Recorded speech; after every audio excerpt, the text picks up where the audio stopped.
নমস্কাৰ আপোনালোক সকলোকে পুনৰবাৰ আপোন নিউজৰ অন্য এটা ভিডিঅ' লৈ স্বাগতম জনাইছো। আজিৰ দিনটোৰ প্ৰায় 4টাকৈ ভাল খবৰ আপোনালোক সকলোৰে বাবে লৈ আহিছো। তো ভিডিঅ'টো প্ৰথমৰ পৰা শেষলৈকে চাই থাকিব আৰু আপোনালোকৰ কাৰণে ওলোৱা সেই 4টা ভাল খবৰনো কি সেই সম্পৰ্কতেই মই আজি আপোনালোকক এই ভিডিঅ'টোত জনাম। তো আপোনালোক সকলোৰে বাবে ওলাইছে প্ৰায় 4টাকৈ ভাল খবৰ অসম চৰকাৰৰ ফালৰ পৰা আপোনালোক সকলোৰে কাৰণে ঘোষণা কৰিছে এই 4টা ভাল খবৰ। তো সেই 4টা ভাল খবৰ বিষয়ে জানিবৰ কাৰণে ভিডিঅ'টো প্ৰথমৰ পৰা শেষলৈকে চাই থাকিব।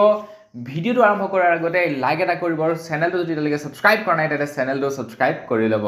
তো মই শ্ৰী বান্ধি গৈ আপোনালোকে চাই আছে আপোন নিউজ। আহক আৰম্ভ কৰোঁ আজিৰ ভিডিঅ'। আগবাইছোঁ আজি ভাল খবৰ কেইটাৰ ফালে। তাৰ আগতে জুবিন দাৰ মৃত্যু হোৱা প্ৰায় 28 দিন সম্পূৰ্ণ হৈছে, কিন্তু এতিয়ালৈকে জুবিন দাই জাষ্টিছ পোৱা নাই। এতিয়ালৈকে জুবিন দাই ন্যায় পোৱা নাই। তো কমেণ্ট ছেকশ্যনত আপোনালোকে লিখি থৈ যাব #JusticeForJubin Garg। তো প্ৰথমটো ভাল খবৰৰ ফালে আগবাঢ়িছোঁ। প্ৰথম ভাল খবৰটো ওলাইছে যিসকল লোকে নেকি বেংকৰ একাউণ্ট ব্যৱহাৰ কৰে তেওঁলোকৰ কাৰণে প্ৰথমটো ভাল খবৰ ওলাইছে। তো আপুনি বেংকৰ একাউণ্ট ব্যৱহাৰ কৰে নে নকৰে সেই সম্পৰ্কে কমেণ্ট ছেকশ্যনত জনাব। তো নিশ্চয় আপোনালোকে চাগে বেংকৰ একাউণ্ট ব্যৱহাৰ কৰে।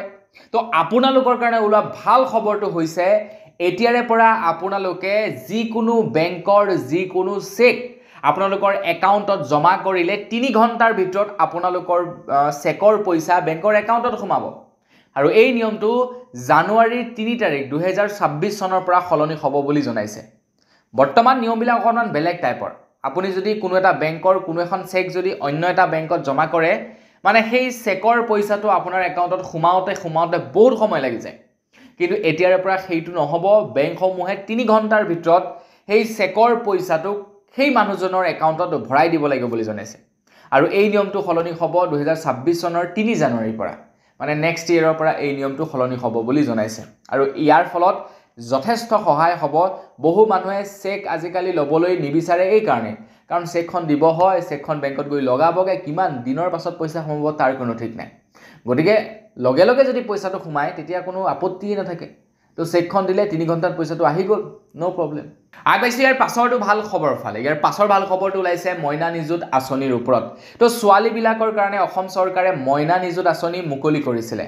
অসম চৰকাৰৰ লক্ষ্য যে ছোৱালীবিলাকে যাতে পঢ়া শুনা ৰখাই বিয়া পতাৰ ফালে ঢাপলি নেমেলে, ছোৱালীবিলাকৰ যাতে পঢ়া শুনা আধাতে ৰখি নাযায় পইচা পাতিৰ অভাৱত। তো তাৰ কাৰণে অসম চৰকাৰৰ ফালৰ পৰা বাল্য বিবাহ ৰোধ কৰিবলৈ মইনা নিযুত আঁচনিৰ শুভাৰম্ভণি কৰিছিলে, যাৰ ফলত নেকি প্ৰত্যেক মাহৰ 11 তাৰিখৰ দিনাখন 1100 টকাকৈ অসম চৰকাৰে ছোৱালীবিলাকৰ একাউণ্টত ট্ৰান্সফাৰ কৰি দিয়ে।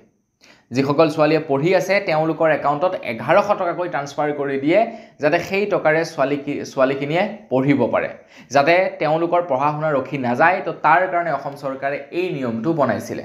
ইয়াক কৈছে মইনা নিযুত আঁচনি। তো এই মাহৰ মইনা নিযুত আঁচনিৰ কাৰণে পইচা মুকলি কৰিছে অসম চৰকাৰে, আৰু এইবাৰৰ বাবে প্ৰায় 25 কোটি টকা মুকলি কৰিছে বুলি জনাইছে। মানে এই মাহৰ কাৰণে প্ৰায় 25 কোটি টকা মুকলি কৰিছে। তো আপোনাৰ ঘৰতো কোনো ছোৱালীয়ে মইনা নিযুত আঁচনিৰ পইচা পায় নেকি কমেণ্ট ছেকশ্যনত জনাব। আৰু যদি পায় ডেফিনেটলি ভিডিঅ'টোত লাইক এটা কৰিবলৈ কিন্তু নাপাহৰিব। আগবাইছোঁ ইয়াৰ পাছৰটো ভাল খবৰ ফালে। এইখিনিতেই আমাৰ অসমবাসীৰ বাবে এটা বিৰাট ভাল খবৰ ওলাইছে। অসমত এতিয়া খুব শীঘ্ৰেই প্ৰত্যেকখন ডিষ্ট্ৰিক্টতে চিকিৎসা মহাবিদ্যালয় স্থাপন কৰিব। এইটো অসম চৰকাৰৰ এটা লক্ষ্য। আমাৰ অসমৰ প্ৰত্যেকখন ডিষ্ট্ৰিক্টতে একোখনকৈ চিকিৎসা মহাবিদ্যালয় স্থাপন কৰা। এতিয়া আমাৰ অসমৰ প্ৰত্যেকখন ডিষ্ট্ৰিক্টত যেতিয়াই নেকি চিকিৎসা মহাবিদ্যালয় হৈ যাব, তো অসমৰ ল'ৰা ছোৱালীবিলাকে পঢ়িবৰ কাৰণে বেলেগত যাব নালাগে আৰু নিজ ডিষ্ট্ৰিক্টতে পঢ়িব পাৰিব। আৰামছে তেওঁলোকে ছিট পাব পঢ়িবৰ কাৰণে। প্ৰত্যেক বছৰে বহুত ল'ৰা ছোৱালীয়ে MBBS ডক্টৰ হৈ ওলাই আহিব। তো কিমান ভাল হ'ব আমাৰ অসমৰ কাৰণে, হয়নে নহয়? আপোনালোকে এবাৰ নিজে ভাবকচোন। তো বাৰু যি কি নহওক, এতিয়া তাৰ উদ্দেশ্যৰে প্ৰাগজ্যোতিষপুৰ চিকিৎসা মহাবিদ্যালয়ত অসম চৰকাৰৰ ফালৰ পৰা সিদ্ধান্ত লৈছে 50 MBBS আসনৰ অনুমোদন জনাইছে। 50 MBBS আসনৰ অনুমোদন জনাইছে। আৰু ইয়াৰ ফলত আমাৰ অসমৰ চিকিৎসা খণ্ডত এটা নতুনত্ব আহিব বুলি জনাইছে। আৰু নতুনকৈ 5জন MBBS 50জন MBBS পঢ়িব পাৰিব। 5জন নহয় 50জন MBBS পঢ়িব পাৰিব প্ৰত্যেক বছৰে। গতিকে এইটো এটা আমাৰ অসমবাসীৰ কাৰণে খুব গৌৰৱৰ কথা। আগবাইছোঁ একেবাৰে শেষৰটো ভাল খবৰ ফালে। একেবাৰে শেষৰটো ভাল খবৰ ওলাই পৰিছে যিসকল নেকি কেন্দ্ৰ চৰকাৰৰ চাকৰিয়াল আছে, যিসকলে প্ৰাইভেট জব কিবা এটা কৰি আছে, যিসকল নেকি আমাৰ অসম চৰকাৰৰ চাকৰিয়াল আছে, তেওঁলোকৰ কাৰণে একেবাৰে শেষৰ ভাল খবৰটো ওলাই পৰিছে। তো আমাৰ কেন্দ্ৰ চৰকাৰ ফালৰ পৰা ঘোষণা কৰিছে, EPFO ফালৰ পৰা ঘোষণা কৰিছে যে এতিয়াৰে পৰা EPFOৰ ধন আপোনালোকে গোটেইখিনি উলিয়াব পাৰিব।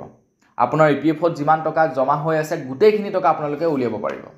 EPFO হৈছে এনেকুৱা এটা বস্তু য'ত নেকি আপোনাৰ প্ৰত্যেক মাহৰ দৰমহাৰ পৰা কিবা এটা পইচা কাটি তাতে জমা কৰি যায়, যাতে আপোনালোকৰ পেঞ্চনৰ সময়ত আপোনালোকে এটা হেভি এমাউণ্ট পায়, সেই টকাৰে যাতে আপোনালোকে কিবা এটা কৰিব পাৰে। তো তাৰ কাৰণে কম এমাউণ্ট এটা জমা কৰি যায়।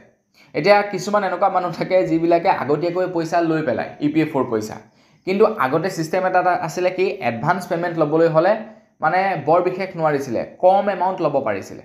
কিন্তু এতিয়া কি কৰিছে, আপোনাৰ একাউণ্টত যিমান টকা থাকিব গোটেই EPFOৰ টকাখিনি উইথড্ৰ কৰিব পাৰিব বুলি জনাইছে, আৰু এইটো এটা নতুনকৈ নিয়ম ঘোষণা কৰি দিছে। তো কেনে পাইছে বাৰু নিয়মটোৰ বিষয়ে জানি সেই সম্পৰ্কে জনাব, আৰু এইটো মই সেইকাৰণে আপোনালোকক কৈছোঁ যে ভাল খবৰ বুলি। তো বন্ধু বান্ধৱীসকল, এই 4টাই আছিলে আপোনালোকৰ কাৰণে আজিৰ ভাল খবৰকেইটা জানি আপোনালোকৰ কেনে লাগিলে কমেণ্ট ছেকশ্যনত জনাব।